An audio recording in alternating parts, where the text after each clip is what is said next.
Hello. In Ray's chapter Aftermath, he begins the next section under the heading The Crime and the Sentence, and he begins with a quote from Luke 15 verse 2. Both the Pharisees and the scribes kept muttering, saying, "This man welcomes sinners and even eats with them." One meal was all the evidence needed. It happened this way. Within about 6 months of my return to northern Alabama, the society sent a new circuit overseer into the area. The previous man had been a moderate, inclined to play down problems rather than make issues of them. The man who replaced him had a reputation for greater aggressiveness. This was about the time the society's letter to district and circuit overseers had come out, saying that apostasy included persons who even believed something different from the organization's teachings. On his second visit to the East Gadsden congregation, March 1981, the new circuit overseer, Wesley Benner, arranged to meet with Peter Gregerson, going to his home along with the local elder, Jim Pitchford. The reason? Benner told Peter that there was a lot of talk about him in the city and in the circuit. Peter said he was very sorry to hear that. Where was the talk coming from? Benner was reluctant to say. But Peter pointed out that he needed to know to remedy the situation. Benner then said the source was an in-law of Peter's family. Peter made clear that he had put forth every effort to be circumspect in his expressions, and that any conversations on scriptural matters he had had with anyone in the area were strictly with his own relatives. He was deeply concerned that persons outside his family relationship were now engaging in a lot of talk, as the circuit overseer had said. How could that be, he asked. Wesley Benner offered no explanations. What then were they talking about? Benner brought up a point in a certain Watchtower article that Peter had reportedly objected to. Under no circumstances could the point be called a major teaching of Scripture.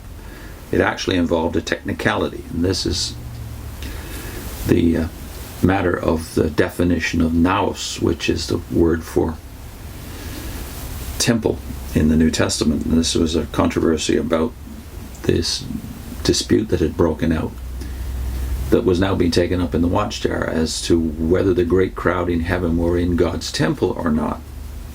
And there is more information about that in Crisis of Conscience footnote.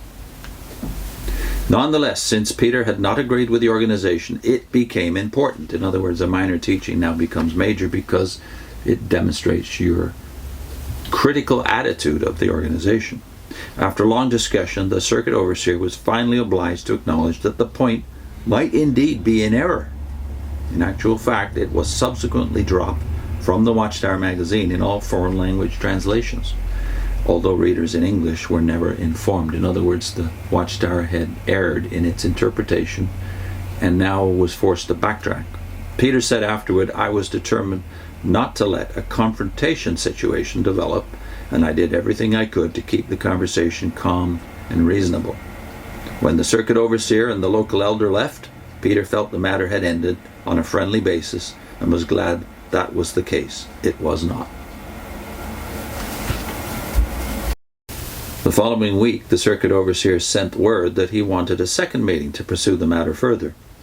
Peter told me he felt that the time had come to make a decision. The spirit that had been generated by the governing body, its service department, and its letter of September 1, 1980, and a succession of Watchtower articles had built up to the point where a witch hunt atmosphere prevailed. He felt it would be naive on his part if he failed to recognize the strong likelihood that efforts were underway to bring about his disfellowshipment. His befriending me, he felt, was at least a contributing factor. As he saw it, he had two choices: either voluntarily disassociate himself from the congregation, or let the efforts underway continue to their goal of disfellowshipping him. He found neither choice desirable, but of the two, he believed he should take the first, voluntarily disassociate himself. When I expressed doubt as to whether things had reached that stage yet, he said he'd weighed the matter, prayed about it, and felt it was the wiser course. The factor that most concerned him, he said, was his family.